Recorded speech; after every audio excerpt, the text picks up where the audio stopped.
Welcome to Propeller Breeze, the show for student pilots, sim fans, and everyone chasing that first solo and beyond. All information in this podcast is for entertainment and general knowledge only. Always verify with certified flight instructors or regulatory authorities before attempting anything mentioned here.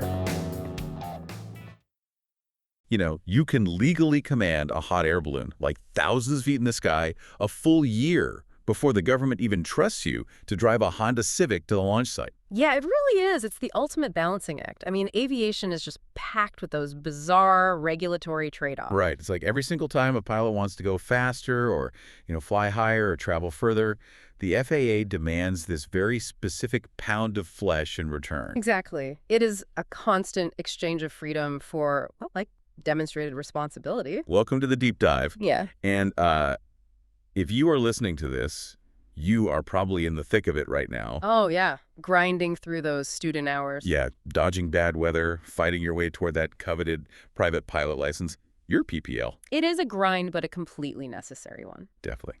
So today we are taking our source material on FAA pilot requirements and, mapping out your exact place in this massive certification ecosystem. Because when you are hyper-focused on, passing your next written test or nailing a cross-country requirement, the regulations can feel totally arbitrary. Oh, absolutely. But Yeah. we want to decode the core philosophy behind why the FAA is making you jump through all these specific hoops in the first place. Right, because understanding the full spectrum from the ground floor up to the major airlines, it reveals this really brilliant interconnected system of risk management. Okay, let's unpack this. Before we look at where you started or, the ultimate horizon ahead of you, we have to establish the foundation. Yeah, the three fundamental building blocks. Right. Every certificate rests on three levers: privileges, limitations, and endorsements. So privileges are the obvious ones, right? The rules dictating where you can fly, when, with who, and what hardware you can operate. Yeah, but privileges never exist in a vacuum. I mean, they're constantly checked by the second lever, which is limitations. The guardrails. Exactly. If you fail to demonstrate mastery of a specific environment during training, the FAA doesn't necessarily fail you entirely. They just, they throw a legal fence around you. They restrict your certificate to keep you safe until you can prove otherwise. Which actually brings us to the third lever. And honestly, I think this is the most clever part of the system. The endorsements. Yeah. Think of endorsements as like aviation DLC. Downloadable content for a video game. That's a perfect way to look at it. Right. You don't always need to grind for an entirely new pilot certificate just to fly a different airframe. You just unlock the DLC by getting trained and having a CFI physically sign off in your logbook. And that signature is arguably just as legally binding as the plastic card the FAA mails you. It's a shifting equation of privileges, limitations, and endorsements all the way up the ladder. So applying those three levers, let's look at the most accessible entry point to aviation, the Sport Pilot Certificate. This is where the barrier to entry is radically lowered. Radically. The most striking detail from the sources is the medical requirement hack. You completely bypass the aviation medical examiner. Wait, really? You just skip the AME entirely? Yep. If you hold a valid current U.S. driver's license, the FAA just considers you medically fit to fly, and you just have to be able to read, write, and understand English. On the surface, letting someone command an aircraft based purely on their ability to drive a car sounds, kind of terrifying. I know, right? But when you analyze the risk profile of a light sport aircraft, it's a highly logical concession. These aircraft are aggressively limited in weight and speed. So the kinetic energy is just super low. Exactly. The physiological risk of a medical emergency in a light sport craft is viewed as roughly comparable to having a medical emergency while driving on a highway. Wow. And the timeline to get in the air is staggeringly fast. You can start student training at 16 and test at 17. But going back to that hot air balloon example you mentioned earlier, gliders and balloons let you shave a full year off. Start at 15, test at 16. It's wild. And the flight hour requirements plummet depending on the craft. Like airplanes, gyroplanes, weight shift control trikes, and airships need 20 hours. Still pretty fast. Yeah, but powered parachutes, just 12 hours. Gliders take 10. And a balloon requires only 7 hours of flight time. 7. Well, think about the cognitive load. In a balloon, you are primarily managing altitude with heat, right? You aren't adjusting mixture controls or monitoring complex electrical systems. That makes sense. So the FAA demands far less time to prove basic competency. But because you're getting off easy on training and bypassing the medical, the FAA drops the hammer on those limitations. Right, the guardrails come up, yeah. The privileges are okay. Your PIC of a light sport craft, you can carry one passenger, share expenses like fuel and rental, and fly daytime VFR. Assuming 3 statute miles, visibility and visual contact with the ground, of course. Naturally. But the limitations are heavy. No flights in Class A airspace. You're barred from Class B, C, or D unless you get training and unlock that logbook endorsement DLC. And absolutely no international flying without prior permission. No towing, no flying for hire, and zero furtherance of a business. It's purely recreational. But what's fascinating here is the actual physical certificate. The FAA issues the Sport Pilot Certificate completely without any category and class ratings. It's basically a blank slate. That completely breaks the standard FAA mold. Usually, a certificate boldly states, airplane single-engine land, right on the front.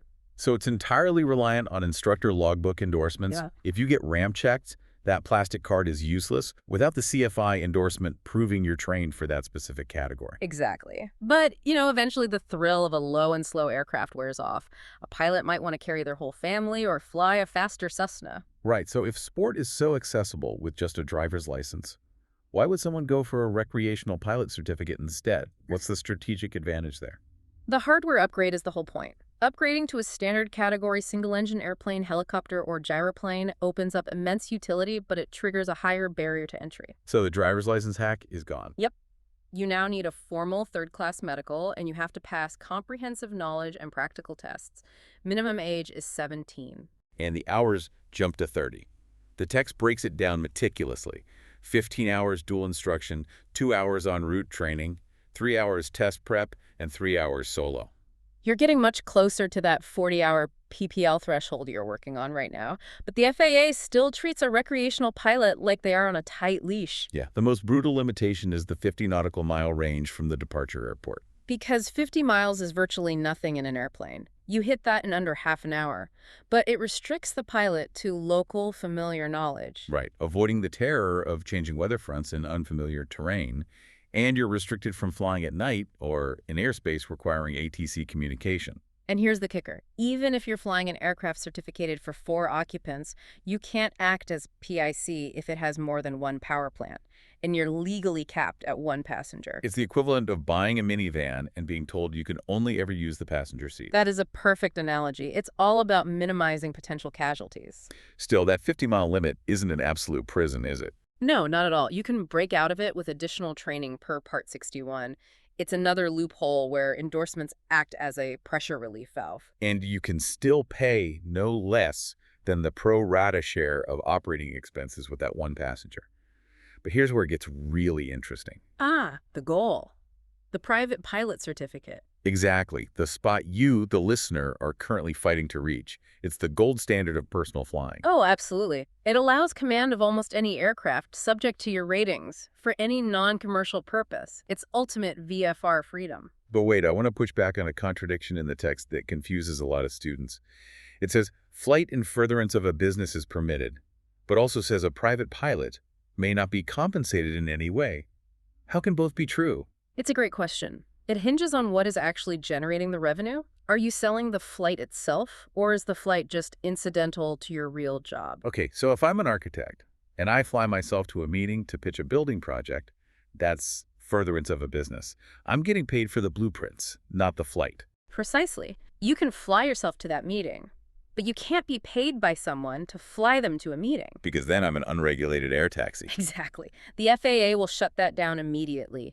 But you can, of course, have passengers pay their pro rata share of fuel and rental expenses. Right. And to earn this standard, you need that 40-hour benchmark under Part 61. That's 20 hours with an instructor and 10 hours solo. Which you are very familiar with at this point. Yeah, those numbers are probably haunting your dreams.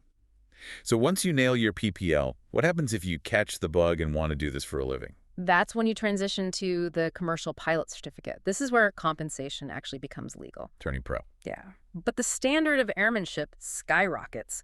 Training focuses heavily on advanced aircraft systems. But there is a massive catch here with IMC, right? Instrument meteorological conditions. Yeah. A commercial certificate alone does not let you fly in IMC. So without an instrument rating, commercial pilots flying for hire are restricted to daytime flights within a 50 nautical mile radius. Exactly. It functionally paralyzes your ability to run a reliable business until you master instrument flying. You can't just cancel a charter flight every time a cloud rolls in. That's brutal, but makes total sense. Yeah. Also, moving to a commercial certificate requires hours in a complex aircraft. It's like graduating from an automatic sedan to a manual sports car. That's exactly what it feels like. The text strictly defines a complex aircraft as having retractable landing gear, movable flaps, and a controllable pitch propeller. And that controllable pitch propeller is the real game changer, right? Right. You aren't just pushing a throttle anymore. Right. You are actively changing the angle or the bite the propeller blades take out of the air. It's a massive increase in cognitive load. So what does this all mean? All these steps lead somewhere. They lead to the absolute pinnacle of aviation testing, the Airline Transport Pilot Certificate, or ATP. The ultimate boss fight. Yeah. It's the prerequisite to be pilot in command or second in command for scheduled airlines, and PIC in select charter operations. And the requirements are wild. You need 1,500 flight hours, you have to be 23 years old, have English proficiency, and be in good moral standing. That 1,500-hour mountain is exactly why you see so many commercial pilots grinding away as instructors for years. But if we connect this to the bigger picture, the FAA does offer a fast track, right? The restricted ATP. Yes.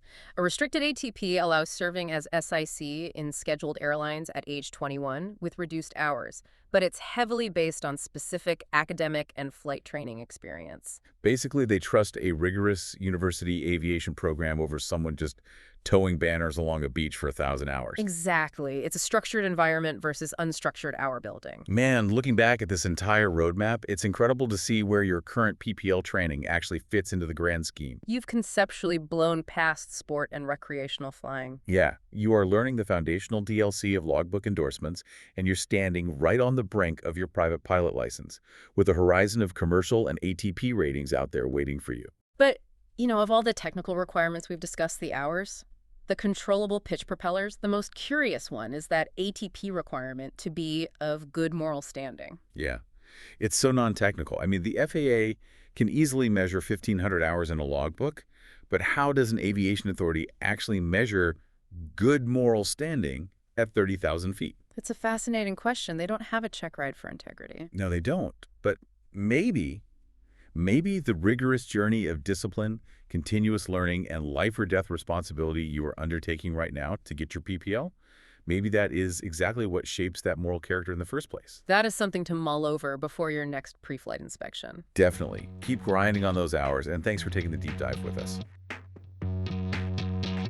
That's it for this episode. Keep your wings level, your brain sharp, and catch you next time in the pattern. Thanks for riding with Propeller Breeze.